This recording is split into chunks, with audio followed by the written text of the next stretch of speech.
আমারও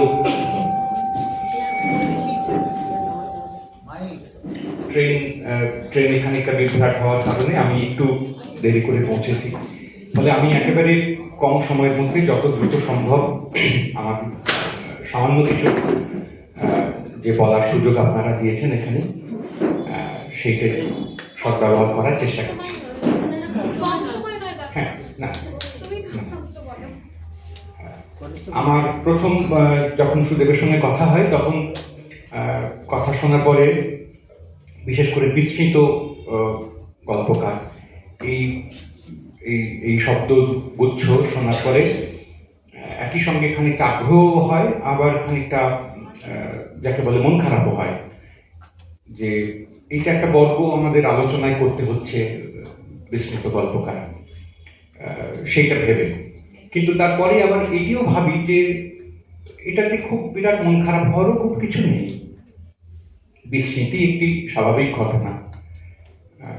গল্পকার বলে কেন, আমরা তো আরো বহু মানুষকে, বহু ধরনের মানুষকে, বহু কাজের মানুষকেই ভুলি। সারা জীবন বহু বছর ধরে মনে রাখা হবে, এইটা একটু সত্যি খুবই খুবই কঠিন দাবি। কিন্তু কাউকে কাউকে মনে রাখা দরকার ছিল, কিন্তু ভুলে গেছি। মনে রাখলে তার খুব কিছু এসে যেত না, কিন্তু যারা মনে রাখবেন তাদের খানিকটা উপকার হতো। সেইটা মাথায় রেখে একটুখানি খানিকটা নিজেদেরকেই কি বলবো, খানিকটা সমালোচনা করা যেতে পারে। তো বাংলা সাহিত্যের ক্ষেত্রে অন্য সাহিত্যের মতোই এরকম অনেক গল্পকার আছেন যাদের আমরা পরে ভুলে গেছি। বলে আরো কিছু কম বেশি আছে, সবাই একরকম ভাবে ভুলে গেছি তা নয়, কিন্তু প্রতিষ্ঠান ভুলে গেছে, এইটা বলাটাই বরং একদিক থেকে ভালো। আমি যাদের কথা বলবো তাদের কথা আপনারা এখানে যারা আছেন তারা সবাই ভোলেননি, আমি নিশ্চিত। বিশেষ করে আমার বন্ধু অনির্বাণ বসু, সে নিজেও গল্পকার, উপন্যাসিক এবং গবেষকও বটে।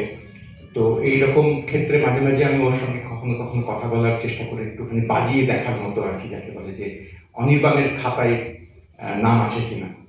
তো সেইটা বেশ প্রায় সব ক্ষেত্রেই দেখা যায় অনির্বাণের খাতায় নাম আছে। তার মানে প্রতিষ্ঠানের এক অংশ ভোলেননি এরকম নাম তারা, কিন্তু বেশিরভাগ লোক সাধারণ যারা গল্প পাঠক, সাধারণ পাঠক, তারা ভুলে গেছে। কৃষ্ণ চক্রবর্তী এবং আনিস চৌধুরী, এই দুজনের কথা আমি সামান্য আপনাদের কাছে বলবো। প্রথমে এও ভেবেছিলাম যে বিস্তৃত গল্পকার যেহেতু, তাদের একটা করে গল্প পাঠ করলে কিরকম হয় যদি সুযোগ হয়। তাদের বই এই মুহূর্তে আলাদা করে কিনতে পাওয়া যায় না, ছাপা হয় না। তো তাতে দেখা গেল যে পরে ভাবলাম যে না, যদি পাঠের পরিবর্তে একটু একটু করে কথা বলা যায়, অন্তত একটা করে গল্প ওদের দুজনের নিয়ে, সেইটাই আমি আপনাদের সামনে এখন করার চেষ্টা করব। যে এই দুজন গল্পকার, যাদের এখানে যারা অনেকদিন ধরে গল্প লেখেন, পড়েন, তারা হয়তো কৃষ্ণ চক্রবর্তীকে স্মরণও করতে পারবেন, তার কথা ভাবতেও পারেন অনেক ক্ষেত্রে। কিন্তু নতুন প্রজন্মের লোকজনের ক্ষেত্রে একটু মুশকিল, এই কারণে যে গল্প পাওয়া মুশকিল, গল্প পাওয়া যায়। কৃষ্ণ চক্রবর্তীর কথাই আগে বলি। কৃষ্ণ চক্রবর্তী সুকান্তর বন্ধু, কবি সুকান্তর বন্ধু, এবং বলা যেতে পারে কবি সুকান্তর হাত ধরেই গল্প লেখার প্রথম যে পর্ব তা সেটা শুরু হয়েছিল। প্রথম গল্প ছাপা হয়েছিল সুকান্তর আগ্রহে। সুকান্তর সঙ্গে তখন পর্যন্ত তার আলাপ পরিচয় ছিল না, চিনতেন না। তো তবু সুকান্তই তার গল্পটি না চিনেই ছাপবার বন্দোবস্ত করেন, প্রেসে দিয়ে দেন। পরে তাঁদের আলাপ হয়।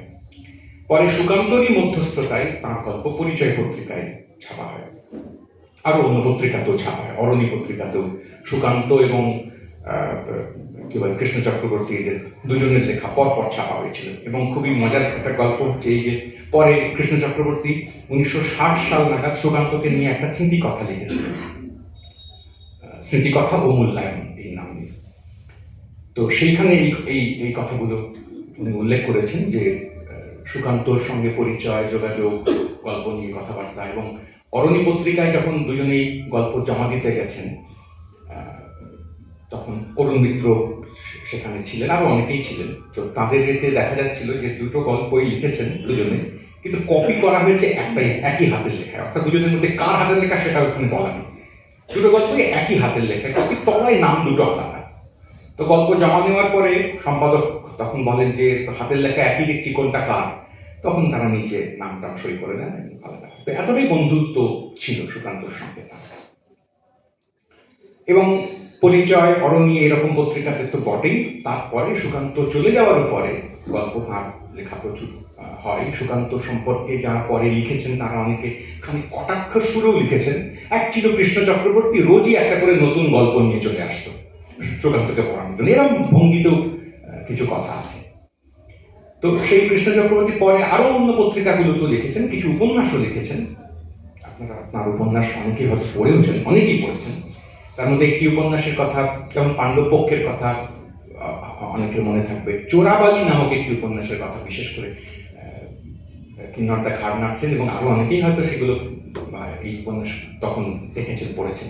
কিন্তু তারপরে এগুলো আমরা আস্তে আস্তে খানিকটা ইচ্ছে করে, খানিকটা অনিচ্ছায়, খানিকটা প্রতিষ্ঠানের মদতে, সব মিলিয়ে মিশিয়ে, খানিকটা একাডেমিয়ার বদান্যতায়, নানা কারণে আমরা বেশ যৌথভাবে এগুলো ভুলতে পেরেছি। এমন বলছি না আমি যে সেসব উপন্যাসগুলো সব একেবারে চূড়ান্ত কালজয়ী উপন্যাস, সেগুলো সারা জীবন মনেই রাখতে হবে বারবার করে, তা আমি বলছি না।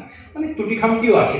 বিশেষ করে আমরা সমালোচক যারা, বিশেষ করে এই স্কুল কলেজ বিশ্ববিদ্যালয়ে পড়ানোর গুমর যাদের আমাদের আছে খানিক, তারা তো এরকম উপন্যাসকে ভালো মন্দ খুব চটজলদি দাগ দিয়ে দিতে পারি যে এটা ভালো, এটা কালের পরীক্ষায় উত্তীর্ণ, আর এটা নয়। তো সেই সব নানা ধরনের খাড়া এসে পড়ে। তো সেইগুলো মাথায় রেখেও আমি বলছি যে তবুও এই ওর কিছু কিছু উপন্যাস আরেকবার করে পড়ে দেখা দরকার। বিশেষ করে এখন 2025 সালের যে পরিপ্রেক্ষিত, তাতে কখনো কখনো কোনো কোনো লেখা আরো একবার করে পড়া। চোরাবালি নিয়ে আমার মূল কথা নয়, আমি একটি গল্প নিয়ে আপনাদের সামনে কথা বলবো, গুমোট সে গল্পটি। কিন্তু তবুও চোরাবালি নিয়ে একটি মাত্র কথা আমি বলবো।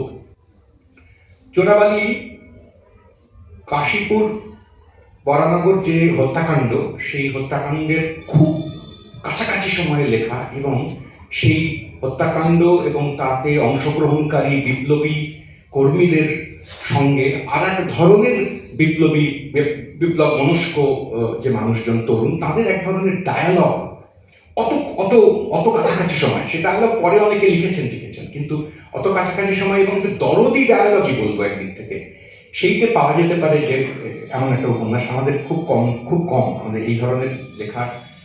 আমরা তো সচরাচর খুঁত এবং খুঁত ধরা এবং সমালোচনা করার চেষ্টাতেই থাকি। তীক্ষ্ণ ব্যঙ্গে এবং ভ্রান্তি অপরপক্ষে আছে, এইটা ধরিয়ে দিতে পারলে আমাদের একটা সুখ হয়, এখনো হয়।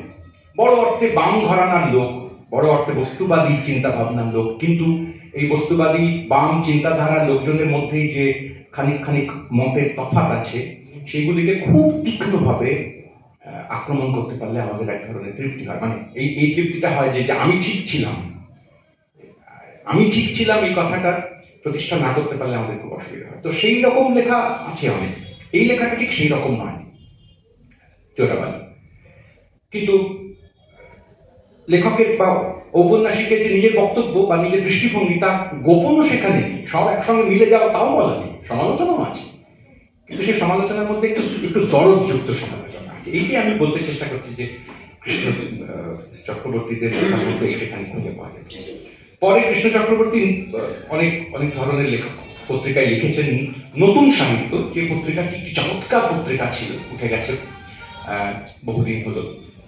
অনিল সিংহ খুবই চমৎকার সম্পাদনা করতেন, অনেক ধরনের বিচিত্র ধরনের লেখা তাতে প্রকাশিত হয়েছে দীর্ঘদিন, আমরা সংরক্ষণ করতে পারিনি। খুব সম্প্রতি একটু চেষ্টা হচ্ছে, সেটা খুবই কম চেষ্টা, কিন্তু তবুও হচ্ছে একটুখানি। যদি নতুন সাহিত্যের মতো বা এই ধরনের আরো 2-4টি কাগজ, অগ্রণী এবং নতুন সাহিত্য, এইরকম কিছু কাগজকে যদি আরেকবার আমরা এখন একটুখানি ফিরে দেখার চেষ্টা করি। আসলে অনেক সময় এরকমও হয় যে গল্প চর্চা করতে করতে, উপন্যাস সাহিত্য চর্চা করতে করতে আমাদের সূক্ষ্ম নানা ধরনের কৌশল, বুদ্ধির দীপ্তি, কিংবা ধরা যাক নানা ধরনের নিরীক্ষা ইত্যাদিতে আমাদের আগ্রহ যত বাড়ে, তত কম নিরীক্ষামূলক, তথাকথিত যাকে আমরা প্রথা অনুসরণকারী লেখা বলে চিহ্নিত করি, সেগুলির প্রতি এক ধরনের অবজ্ঞা তৈরি হতে থাকে অনেক সময়, দুর্ভাগ্যজনকভাবে। সেই অবজ্ঞা সবসময় খুব ইতিবাচক হয় না। তো সেইটা আমাদের যারা গল্প চর্চা করি, যদি এইগুলো একটুখানি একটু সংযত করার সুযোগ হয় আমাদের চেষ্টা করি তা লেখা হয়। কৃষ্ণ চক্রবর্তী সেই ধরনের, খুব বিরাট পরীক্ষা নিরীক্ষার ধরনের নয়, কিন্তু তবুও আমি যে গল্পটার কথা আপনাদের সামনে বলবো সেই গল্পটা মানিক বন্দ্যোপাধ্যায়ের প্রাগৈতিহাসিক নামক একটি যে বিখ্যাত গল্প আপনারা সবাই জানেন তার কথা মনে পড়িয়ে দিতে পারে। মানিক বন্দ্যোপাধ্যায়ের সঙ্গেও কৃষ্ণ চক্রবর্তীর ভাব সাবিত্র যোগাযোগ ছিল, গল্প খুব বেশি না হলেও খানিকটা ছিল। এই গল্পটি প্রকাশিত হয়েছিল ওই নতুন সাহিত্য পত্রিকার ৩য় বছরে ১০ম সংখ্যায়। ওই একই সংখ্যা থেকে দুটি গল্প আমি আপনাদের কাছে হাজির করবো এখন। এই গল্পটার নাম হচ্ছে কুমোট। এটা এমনিতে খুবই অদ্ভুত, দুটো এরকম গল্প আমরা কম লিখি এখন। দুজন ভিখারি বালক বালিকার গল্প, কিশোর কিশোরী বলা যেতে পারে। বাবা মা নেই, গল্প শুরু হয় খুবই একটা ধাক্কা একটা দিয়ে, যেখানে আক্রান্ত হচ্ছে সেই বালক এবং বালিকা।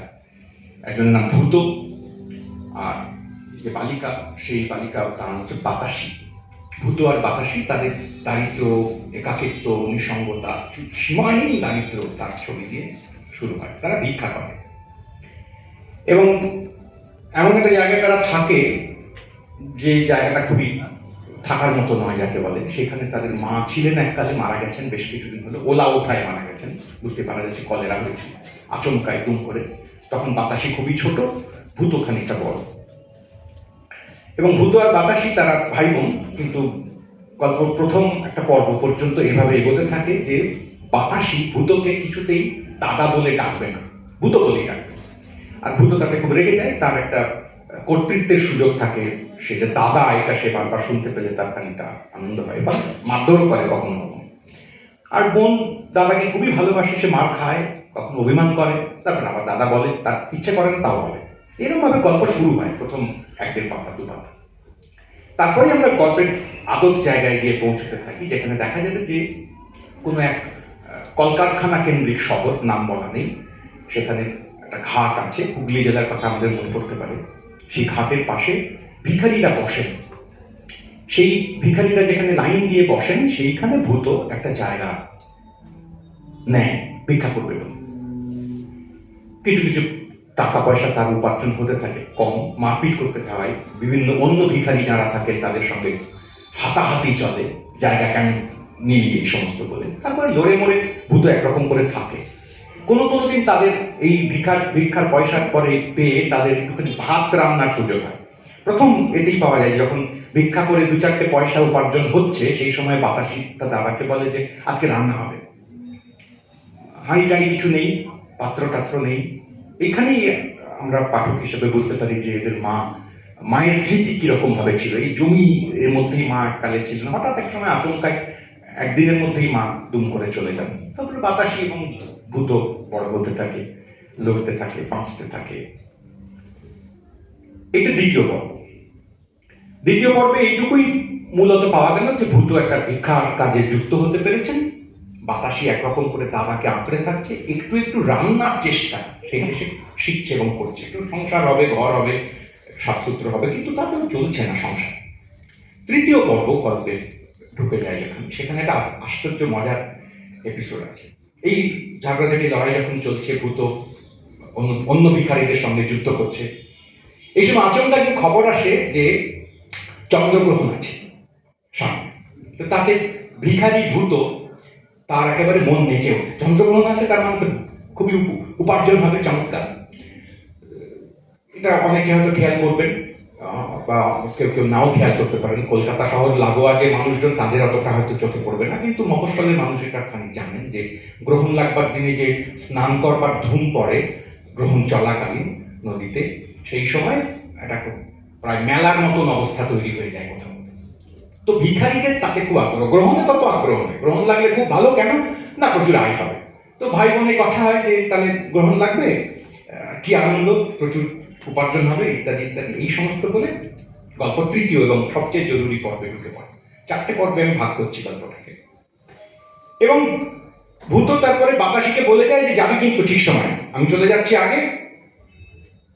গল্পকার কৃষ্ণ চক্রবর্তী খানিকটা নির্মম ভাবেও এইখানে কিছু কিছু ওই যাকে আমরা টেকনিক বলি সেসব কার্যকারখানা এখানেও আছে, একদম নেই তা নয়, শুধুই গল্প বলে যাচ্ছেন কিস্সার মতন তা মোটেও নয়।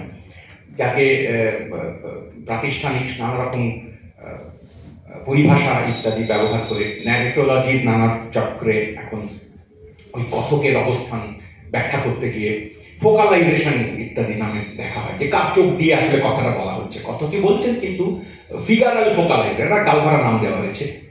সেই ফিগারাল ফোকালাইজেশন কৃষ্ণ চক্রবর্তী ব্যবহার করেন মাঝে মাঝে। এক একটা চরিত্রের পার্সপেক্টিভ থেকে এক একটা বয়ান আসে, তারপরে আবার কথকের বয়ান তার মধ্যে ঢুকে পড়ে, আবার চরিত্রের বয়ানে যায়, এই যাতায়াত করে গল্প ওঠা পড়ার দিক থেকে যায়। ইন্টারেস্টিং জায়গাটা আমি আপনাদের দু একটা জায়গা পড়ে দেখাবো। এই পর্যন্ত এসে প্রায় শেষের দিকে এসেছি, গল্পের মূল ধাক্কায় আমরা পৌঁছতে পারি। ভিক্ষার কাজে এবারে ভূত যখন যুক্ত হয়ে পড়েছে, গ্রহণের ব্যাপার আসবে তার ঠিক সময়টাতে ভিক্ষায় সে এখন নিমগ্ন, প্রায় জায়গা করে নিয়েছে, যাকে বলে পদোন্নতি হচ্ছে এরকম অবস্থায়। সেই সময় দাঁড়িয়ে একটা খুব অদ্ভুত বাক্য এখানে লেখেন কৃষ্ণ চক্রবর্তী। সেই বাক্যটা আমি আপনাদের পড়ে শোনাই। অন্যদিকে যাওয়া হয় না আজকাল, বুঝতে পারা যাচ্ছে ভূতর কথা হচ্ছে। এমনকি বিকেলের দিকে সেই ছিমছাম সুন্দর পার্কটাতেও ঘুরে আসা হয় না একবার। এখন একেবারে ছোটবেলা ছিল তখন মাঝে মাঝে খেতে না পেলেও সুন্দর পার্কে গিয়ে ভূত বসে থাকতো, এখন সেটা হয় না। তারপরে লাইনটা ইন্টারেস্টিং, এইটা ভূত যে কখনো বলতে পারে এবং সেইটা যে অথার তথাকথিত তিনি নজর করতে পারেন এবং সেটা লিখতে পারেন, সেটা খুবই চমক দেওয়ার মতন। ছিমছাম পার্কে যাওয়া হয় না এখন, ওর বদলে বাতাসিকে যেতে বলেছে, হয়তো যাই হোক। এইটি মানে কি? ভূতর ছিমছাম পার্কে, সুন্দর পার্কে যাওয়ার এখন সময় নেই, সে ভিক্ষায় এখন ব্যস্ত, আমি যেতে পারি না। কিন্তু সে তার বোনকে বলেছে আমার বদলে তুই মাঝে মাঝে পার্কটায় যাস। এই তুই পার্কটায় যাস, তাতে ভূতর কি হবে? ভূতর কিছু হবে না। কিন্তু ভূত আসলে তীর্যক ভাবে বাতাসির দুরকম দিক থেকে এই বাক্যটাকে, কথাটাকে দেখতে পারি। এক, ভূত ভাবছে এই যে আমি যেতে পারছি না, তা ও যাক আমার বদলে, আমি সুন্দরের সঙ্গে এনকাউন্টার যাকে বলে তাতে বঞ্চিত কাজ করছি, ঠিক আছে বোনের হোক, এটা একটা সহজ কথা ছিল। আর একটা দ্বিতীয় সম্ভাবনা তার সঙ্গে সঙ্গে থাকে, যে ভূতর না যেতে পারা সেটা খালি কম্পেনসেটেড হয় বাতাসির যেতে পারে না। বাতাসির মধ্যে দিয়ে তার মারফত, তার মধ্যস্থতায় ভূতরও একরকম করে সুন্দর ছিমছাম পার্কে যাওয়া হবে। ভিক্ষা করতে করতে ভিক্ষা বালক একজন, সে তার বোনকে এরকম কথা বলে। তো এইরকম একটা সম্পর্কের আভাস দেওয়ার পরেই ওই চন্দ্রগ্রহণ সংক্রান্ত প্রসঙ্গটিতে আমরা ঢুকছি। ভূত বলেছে তুইও যাবি, আমি আগে যাচ্ছি, লাইন দেবো, তুই পরে গিয়ে সেখানে যাবি। ভূত গিয়ে লাইন দেয়। সেইখানে একটা ইন্টারেস্টিং জায়গা আমি আপনাদের দেখাবো, ওই যেখানে ভূত লাইন দিচ্ছে গিয়ে।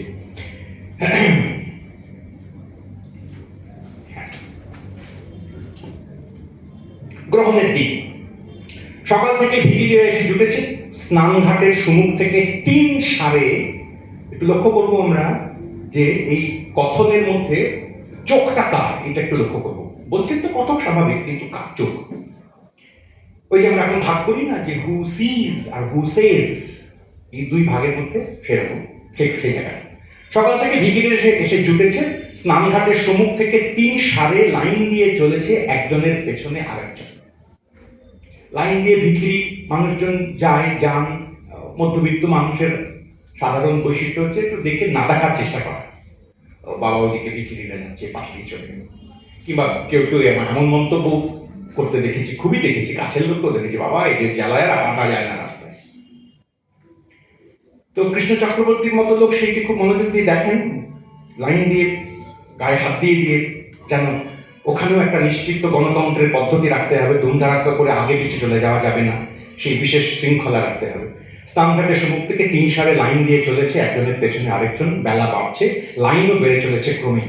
বাড়তে বাড়তে সন্ধ্যার দিকে বড় রাস্তার মোড়ের কাছে পৌঁছল।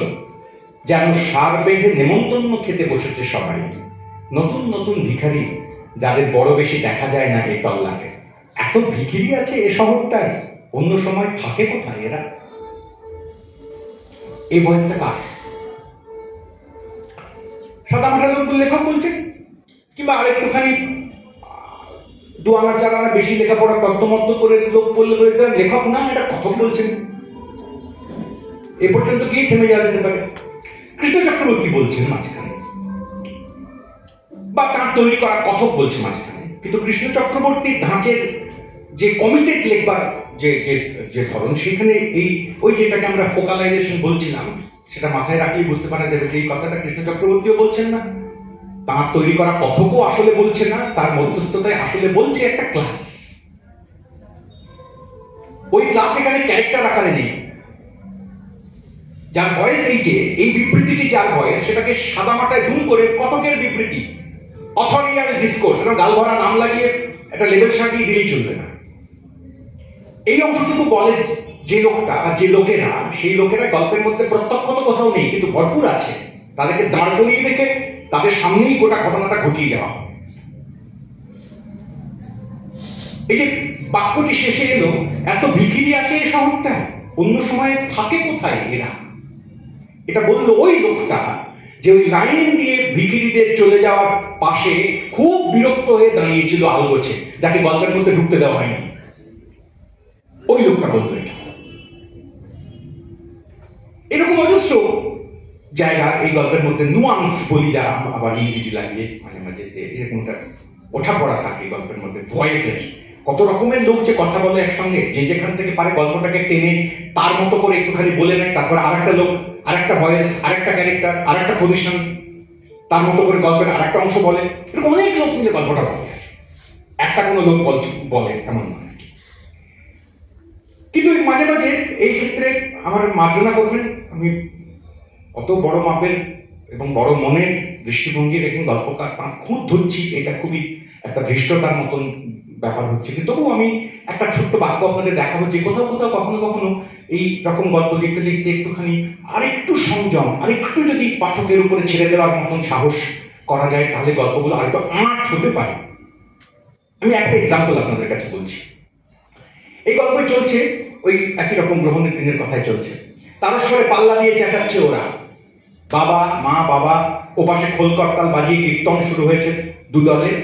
গাঁজায় দম দিয়ে শিরদানা সোজা করে স্থির হয়ে বসে আছে নাগা সন্ন্যাসীরা। পুণ্যার্থী আর বিকিরিদের শোরগোলে ফেরিঘাট সরগরম, সময় হয়ে এলো গ্রহণ লাগা। তবু বাতাসি দেখা নেই কেন? অপেক্ষা করে আছে ভূত, বাতাসি আসেনি এখনো। তবে কি সত্যি সত্যি আসবে না? কেন আসবে না? হয়তো এসেছে, আছে কোথাও ভিড়ের ভেতর। এই কথাগুলো কে বলছে? ভূত বলছে। ভূত বলছে, এটা বলে দেওয়া নেই। ভূত ভাবলো, বলা নেই। কিন্তু গল্পের বাক্যের বিন্যাস থেকেই সহজেই গল্পকাররা আকছাড়াই কাজ করে থাকেন, নতুন কিছু ব্যাপার নয়। বিবৃতির মধ্যে, কথকের বিবৃতির মাঝখানে চরিত্রের মনোভাব একটা স্বতন্ত্র বাক্য আকারে জুড়ে যান, যাতে করে তার লাভ কিছুই হয় না। মূলত উদ্দেশ্য এইটাই যে কথকের যে মনোটোনাস বিবৃতি, তার মাঝখানে দুম করে শ্রোতা বা পাঠক গিয়ে একবার এক ঝলক দাঁড়িয়ে আসতে পারে। এটি মূলত হয়, মূলত এটি হয়। কিন্তু এটা করতে করতে কি তার একটা দাম হলো, লাভ তারপরে বাক্যটা করে থাকে। হয়তো এসেছে, আছে কোথাও ভিড়ের ভেতর। তারপরে বাক্যটা লিখছেন কৃষ্ণ চক্রবর্তী, বুঝি নিজের মনকে সান্ত্বনা দিতে চাইল ভূত। আমি মার্জনা করবেন, আমি বলতে চেষ্টা করছি যে এই বাক্যটি অতিরিক্ত। নিজের মনকে সান্ত্বনা দিতে চাইল ভূত, এই কথাটি এই গোটা বিবরণে, এই লেখা, এই বয়ানে অপ্রয়োজনীয় ছিল। ভূতই যে নিজের সান্ত্বনা দেওয়ার জন্য কথাটা বলছে, সংলাপ থেকেই বুঝতে পারে। সংলাপ নয়, মানে এই ভাবনা স্রোত থেকেই বুঝতে পারে। কিন্তু যদি পাঠক বুঝতে না পারে, কখনো কখনো এরকম আমাদের মনে হয় যে বুঝতে পারবে না, আরেকটু বলে দিই। সেই প্রবণতা কৃষ্ণ চক্রবর্তীর লেখার মধ্যে মাঝে মাঝে খুঁজে পাওয়া যায়। কিন্তু তাকেও ছাপিয়ে যান, অতিক্রম করে যান, আবার ছেড়ে দেন, আবার খানিকটা সংলাপ চলতে থাকে লেখকের সঙ্গে। এরপরে কি হয়? আমরা শেষ পর্বে এসে পৌঁছেছি, প্রায় গল্পের চতুর্থ এবং শেষ পর্ব। শেষ পর্যন্ত বাতাসে আসে না, বিখ্যাত সময়কাল পার হয়ে যায়। ভূত, যাকে এতক্ষণ পর্যন্ত আমরা ভারী সাদর, যাকে বলে আদর সমেত আমরা দেখছিলাম, যে বাতাসের প্রতি তার খুবই দরদ, ভালোবাসা, সে মাঝে মাঝে ভাবে কি করে আর একটুখানি জিনিসপত্র কেনা যায়, এবার একটু টাকা উপার্জন হলে এইটা সারাবো, ওইটা কিনবো, একটা কড়াই কিনবো, বুঝলি, এসব কথা সে বলে। মায়ের কথা মাঝে মাঝে স্মরণে হয়, মা ওইখানে মারা গেছিল, সেই কথাটি এবার তাদের মনে করবার খানিক সুযোগ তৈরি হয়েছে। মানুষের এই মনে করবার সুযোগের জন্য এক ধরনের নিরাপত্তা লাগে, তো যার নিরাপত্তাই সে মনে করবার সুযোগটুকু সবসময় পায় না, তো এইরকম মনে করার ব্যাপারে এসে দাঁড়ালো। এইরকম পর্বে এসে শেষ অব্দি বাতাসি ওখানে যায় না। গ্রহণ লেগে গেছে, লোকে তারস্বরে চিৎকার করছে, যারা কীর্তন গাইছিলেন তাদের কাছে সবচেয়ে বেশি প্রণামী পড়েছে, প্রচুর চাল ডাল ইত্যাদি, আর বাকিরাও কিছু কিছু পেয়েছে। খুব রাগ হয় ভূতর, কেন ওরা অত বেশি পাবে, আমরা কি ফেল না, আমাকে এখানে ভিক্ষা কম দেওয়া হবে, প্রতিযোগিতামূলক একটা পরিস্থিতি। তারপরে যখন শেষ হচ্ছে প্রায়, এবার গ্রহণ উঠে গেল, লোকে ফিরবে, সেই সময় ভূত একটা কাণ্ড করে। এক অন্ধ ভিখিরি সামনে বসেছিল, সে চোখে দেখতে পাচ্ছে না, তার সামনে যেটুকু তার যে উপার্জন ছিল চাল ডাল ইত্যাদি, সেইটাকে সামনে দেখে ভূত এদিক ওদিক তাকিয়ে সেখান থেকে পোঁটলা পেতে খানিকটা নিয়ে দৌড় মারে। নিজের উপার্জন, পকেটে কিছু পয়সা, আর ওই অন্ধ ভিখারির যে সংগ্রহ তার থেকেও সে আপনাকেও পাঠক একটা ধাঁ করে ধাক্কা খান। প্রায় নায়ক বানিয়ে ফেলছিলাম, ভূতর জন্য দরদ তৈরি হচ্ছিল মনে মনে। মধ্যবিত্ত পাঠকের আগে কি কি করে তার মনের মধ্যে তার যে মোরালিটি, যে পারসেপশন, সেটা একটুখানি চট খেয়ে যায় যাকে বলে। কিন্তু ভূত নির্বিকার, তার তেমন কিছু মনে হয় না, সে ওটা লোপাট করে নিয়ে তারপরে ছুটে চলে আসে বাড়ি। বাড়ি এসে দেখে কোথাও কেউ নেই, বাতাসিও নেই, ঘরেও কিছু নেই। বাতাসি রান্না করছে, তার কোনো চিহ্ন নেই। তো পরিশ্রম করে, টাকা পকেটে আছে, হাত দেয়, খানিকটা চাল ফাল রাখে, আজকে ভাবে খুব ভালো রান্না হবে, তারপর ঘুমিয়ে পড়ে। নাকে একটা গন্ধ লাগে, ঘুম ভাঙে, দেখে সে একটা কাপড়ের টুকরো ন্যাকড়া মতো পড়ে রয়েছে, সেখান থেকে গন্ধটা আসছে। হাতে নিয়ে দেখে সেই ন্যাকড়াটা আসলে বাতাসির গায়ের কাপড়। তখন সে ভাবে কি হলো, কাপড় কি, তখন সে রাস্তায় বেরিয়ে পড়ে খুঁজতে, বাতাসি বাতাসি ইত্যাদি খুঁজে পায় না। নিশুত রাত, এখানে সেখানে আরো কয়েকজন ভিখিরি ঘুমোচ্ছে, বাতাসিকে কোথাও সে দেখতে পায় না। তারপর সে হঠাৎ আবিষ্কার করে বাতাসির নগ্ন দেহ সামনের একটা নর্দমার মধ্যে পড়ে গেছে। গল্প এখানে শেষ হয়ে যেতে পারত।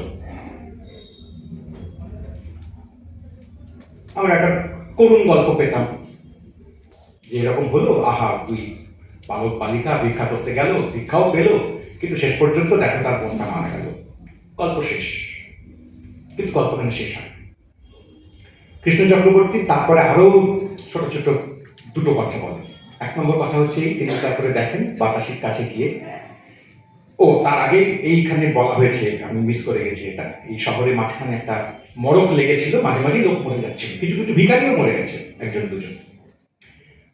তো মৃতদেহের কাছে গিয়ে ভূত ডাকে অনেকক্ষণ ধরে, বাতাসি বাতাসি বলে, গায়ে কাপড় নেই, সেখান থেকে সে ডাকে, এবং তারপরে তার সার নেই, তখন সে আবিষ্কার করে সে মৃত।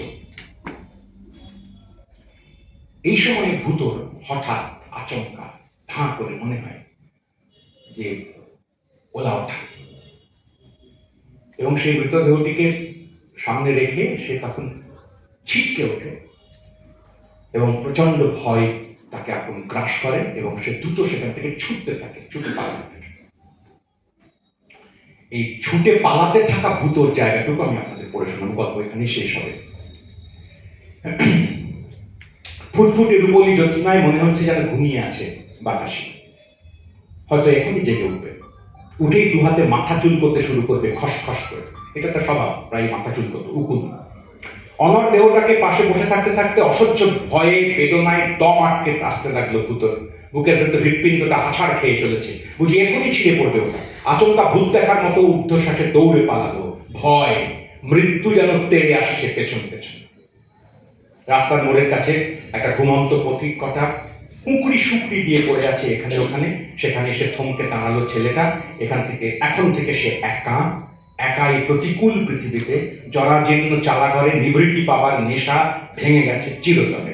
ফুঁপিয়ে কেঁদে উঠল সে, ফোঁপানিতে ঘুমন্ত পৃথিবীর ঘুম ভাঙলো কিনা কে জানে। নোংরার ভেতর থেকে বার কয়েক চোখ মিটমিট করে নেড়ি কুকুরটা ডেকে উঠল দুবার, আর কিছু না। তারপর আবার তুষার নিরেট স্তব্ধ। ফলে যে গল্পটা শেষ হতে পারত সাধারণভাবে দুই ভাই বোনের প্রীতি, উপার্জন, কিংবা তাতেও এক ধরনের বিপদ, এমনকি বোনের আচমকা মৃত্যু, এসব নানা দিকে যেতে পারত। সেই গল্প শেষ পর্যন্ত কৃষ্ণ চক্রবর্তী নিয়ে গেলেন দুটো ইম্পর্টেন্ট জায়গা। এক, তার গল্পের যে নায়ক তথাকথিত প্রধান চরিত্র ভূত, যার প্রতি পাঠকের প্রচুর দরদ, সে শেষ মুহূর্তে একটা চুরি করে, ছিনতাই করে। আর দুই, তার বোন, তার মৃতদেহটি, এখানে তার সম্ভাবনা সন্দেহ হয় যে ওলা ওঠাতেই সে বোধহয় মরেছে, মরকেই মরেছে, তার দেহকে ছুঁয়ে ফেলেছি আমি, আমারও এবার মরক হতে, আমারও এক্ষুনি সেই একই অসুখ হতে পারে, এটার সম্ভাবনা। কিন্তু এখানে খটকা থেকে যাওয়ার কথা যে তাই যদি হবে তো জামা কাপড়টা ঘরের মধ্যে খোলা গেল। ওলা ওঠা একটা লোক ধরা পড়েছে, তার সে নর্দমাতে এসে ওখানে পড়ে রেখেছে, তার অন্য কোনো চিহ্ন নেই। ফলে এই সম্ভাবনাও পাঠকের মনে তৈরি হবে যে এটা ওলা ওঠা নাও হতে পারে। ওলা ওঠায় মরতে যাচ্ছে এটা ভেবে তো কেউ গায়ে জামা কাপড়টা খুলে ঘরের মধ্যে রেখে তারপরে নর্দমার কাছে গিয়ে মরেনি। এটা তো অবিশ্বাস্য কথা। তাহলে এই দুরকম সম্ভাবনাই আছে, কিন্তু সেদিকে আমি যাচ্ছি না। আমি যাচ্ছি ওই মৃতদেহটি ছোঁয়ার পরেই ভূতর প্রথম মনে হবে যে এবার আমার মৃত্যু হয়ে যেতে পারে। ফলে বাতাসের প্রতি তার সমস্ত প্রেম এক মুহূর্তে ভয় দ্বারা, যাকে বলে মানে ভয়টাকে ছাপিয়ে রিপ্লেস করে দেয়। এবং একই সঙ্গে শোক আর ভয় দুটোই তাকে তাড়ায় এবং সে পালাতে থাকে এবং সে কাঁদতে থাকে এবং তারপরে তার একাকিত্ব ইত্যাদি গল্প কারখানা সুন্দর চমৎকার সব ইমেজ ব্যবহার করে একটা জায়গায় পৌঁছে দিয়েছে। ফলে গোটা গল্প আমি আমি দেখুন, আপনারা আমাকে বলতে পারেন যে তুমি গল্প পড়ো না, তো জানলে তোর থেকে এই কালের সব গল্প তুমি পড়েছো। এটা আমি নতমস্তকে কথা, এই অভিযোগ যদি ওঠে আমার ওটাই উচিত, যাতে আমি মানব যে সত্যি আমি সব বা অনেক প্রচুর গল্প যে পড়তে পারি তা নয়, কিছু কিছু পড়ার হয়। কিন্তু খুবই তো এটা ঘটনা যে একটা মনে হওয়া যে সত্যি সত্যি একটু শহর এবং মধ্যবিত্ত, তার টানাপোড়েন, তার একাকিত্ব, এগুলো খুবই জটিলতা। এগুলো কোনো একটাও খুব কম বিপদের আমি তা বলছি না, বা কম গুরুত্বপূর্ণ তার সেদিকেই যাচ্ছি। এক্সিস্টেন্সিয়াল ক্রাইসিস, বিশ্বায়নের ধাক্কায় মানুষের আরো ক্রমশ একা হতে থাকা, এগুলো সবই খুবই জরুরি এবং প্রচন্ড তাৎপর্যপূর্ণ গল্পের বিষয় বা গল্প লেখার কারণ, অভিজ্ঞতা। কিন্তু একেবারে এর বাইরে আর যে সমস্ত লোকেরা আছেন শুধু স্রেফ আতঙ্কে থাকেন, স্রেফ প্রান্তে থাকেন নানা কারণে, তাদের দিকে পৌঁছানোর, কাছাকাছি পৌঁছানোর চেষ্টা ঈষৎ বা পৌঁছলেও সেখানে এক ধরনের কি বলবো, এক ধরনের করুণা, দয়া, মমতা, আহারে ইত্যাদি বা ভঙ্গি দিয়ে লেখার প্রবণতা কখনো কখনো খুবই চোখে দৃষ্টিকটু, যাকে বলে দৃষ্টিকে একটুখানি ধাক্কা দেওয়ার মতন বলে মনে হয়। আমরা লিখবো নিশ্চয়ই আরো অনেক অন্য রকমের, আর এক দিক থেকে আর এক রকম করে, কিন্তু একটি ভিখারির জীবনের দৃষ্টিভঙ্গি, ভাবনা, এইটে একজন গল্পকারের লেখার মধ্যে উঠে আসছে। তিনি ওইখানে গিয়ে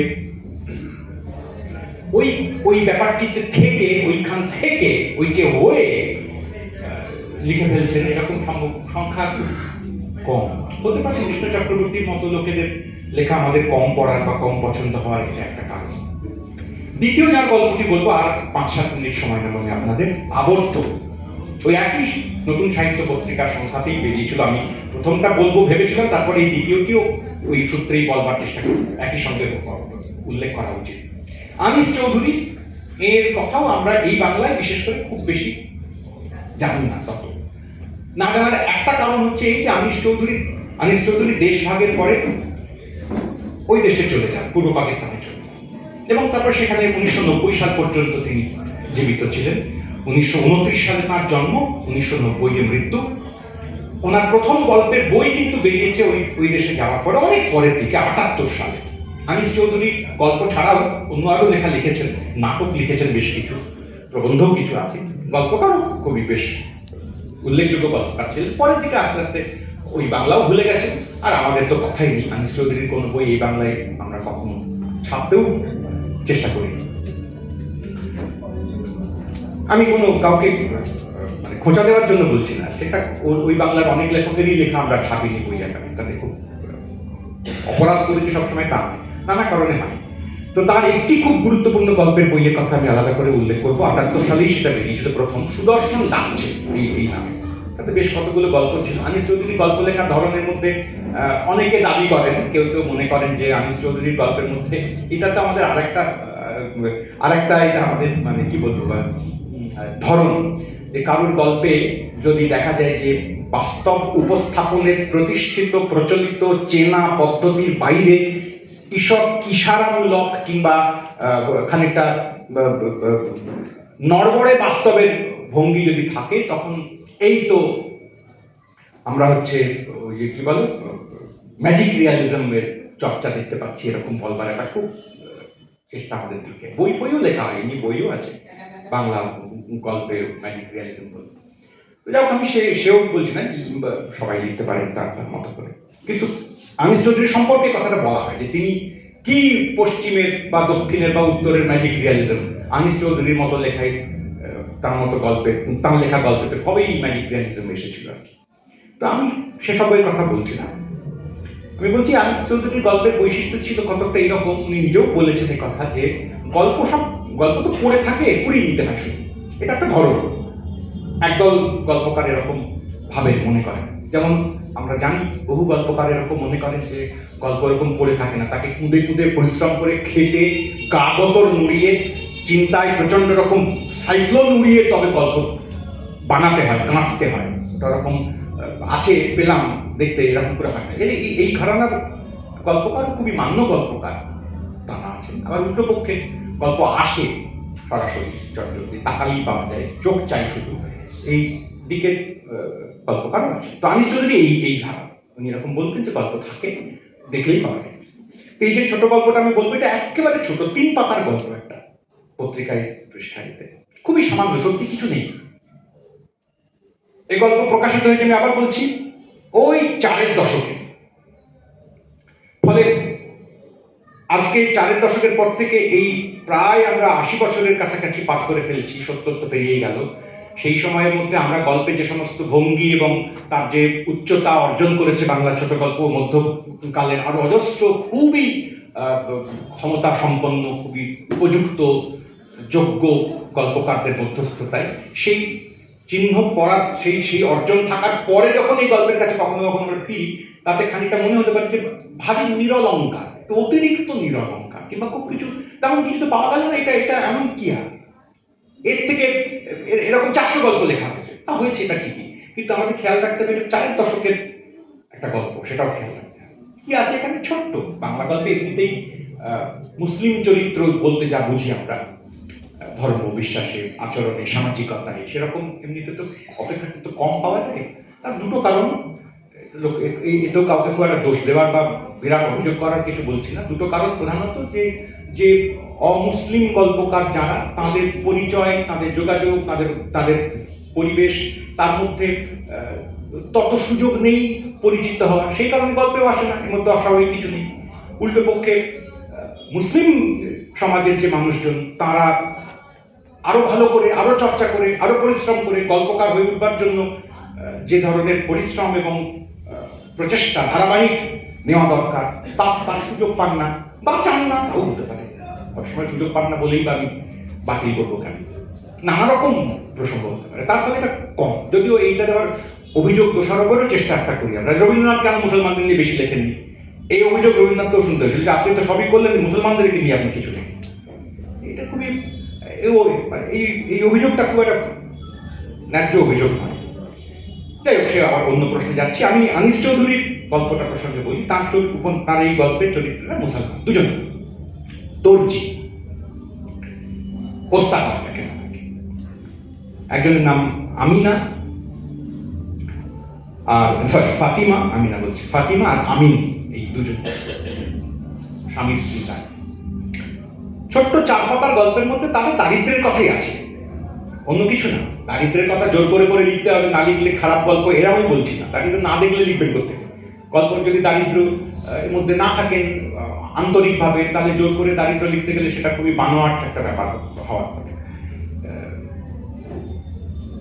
আনিস চৌধুরীর গল্পের মধ্যে নতুন সাহিত্যের খুবই দরিদ্র পরিবার, তারা পরিশ্রম করছেন।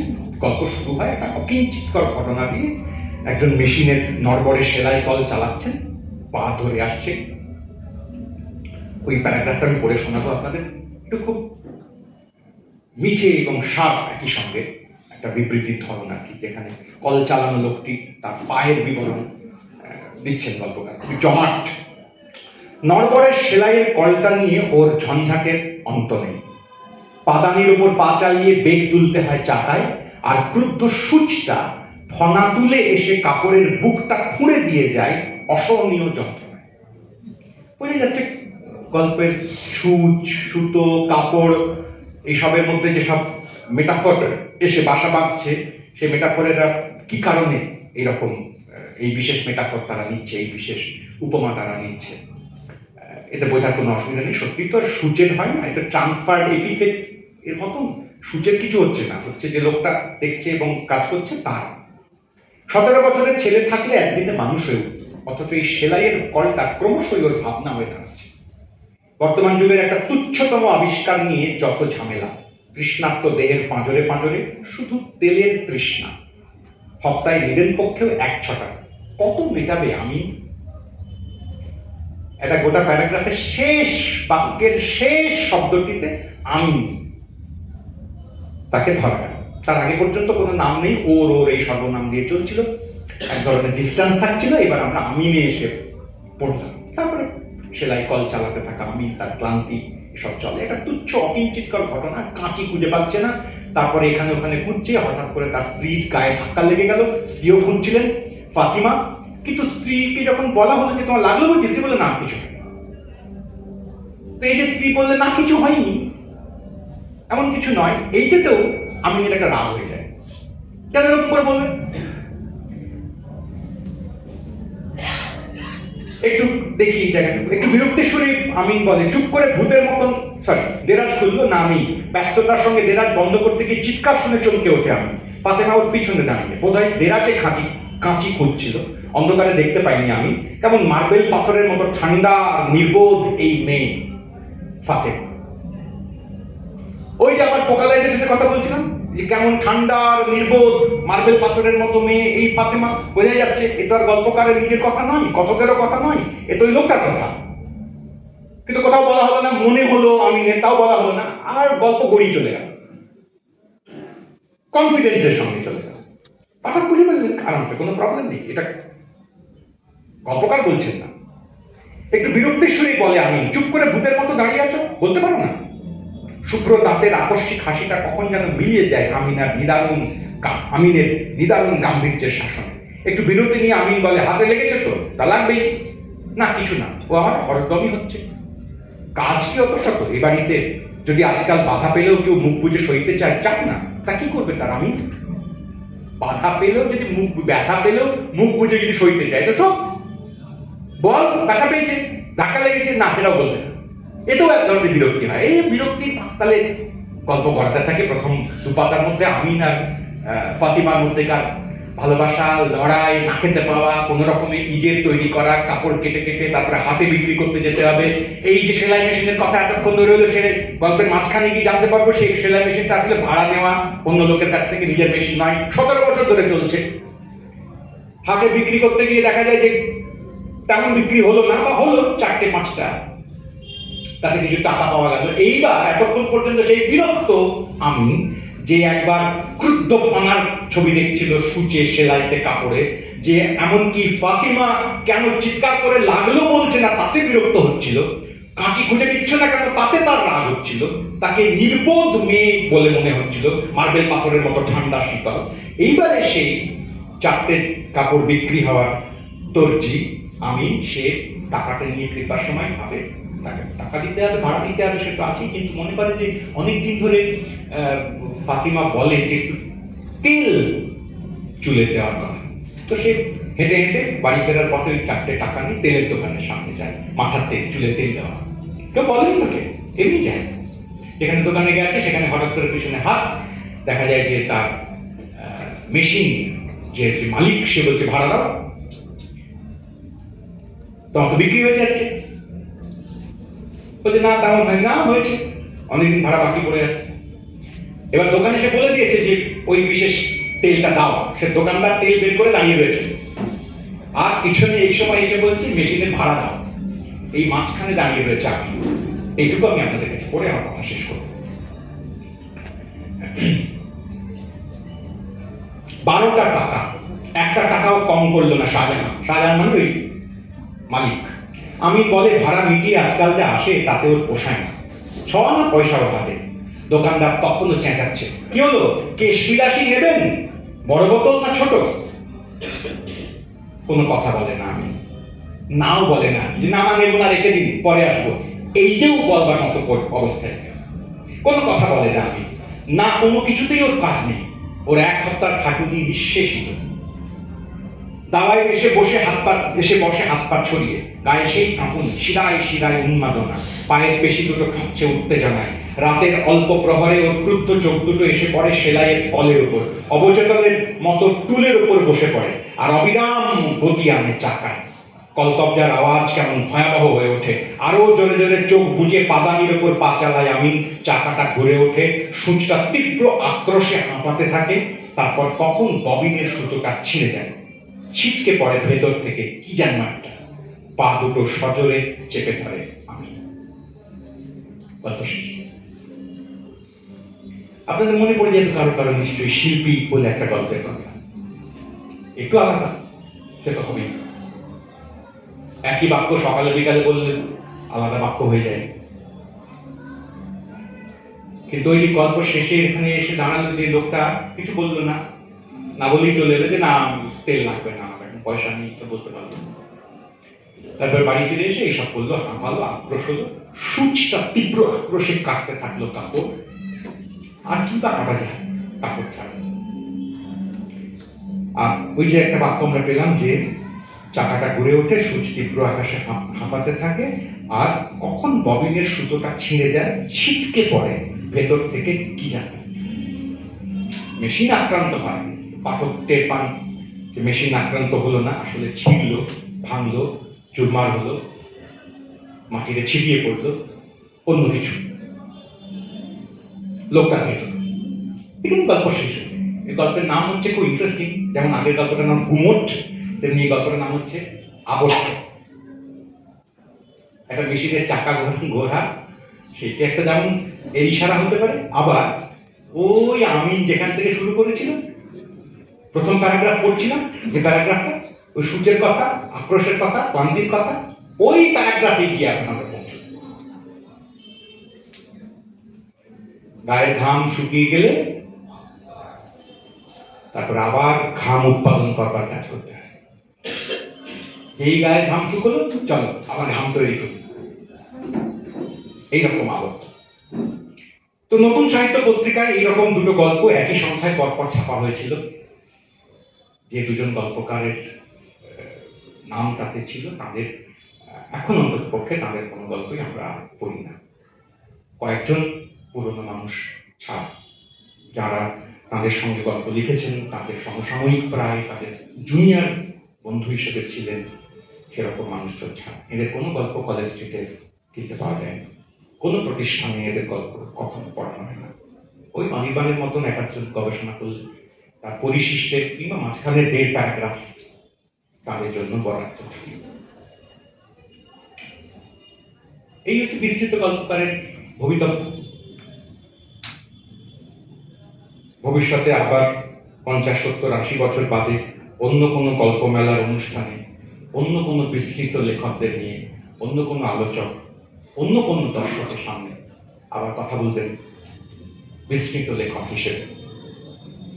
এইটুকু প্রত্যাশা করতে পারেন। আপনাদের সবাইকে ধন্যবাদ, কৃতজ্ঞতা।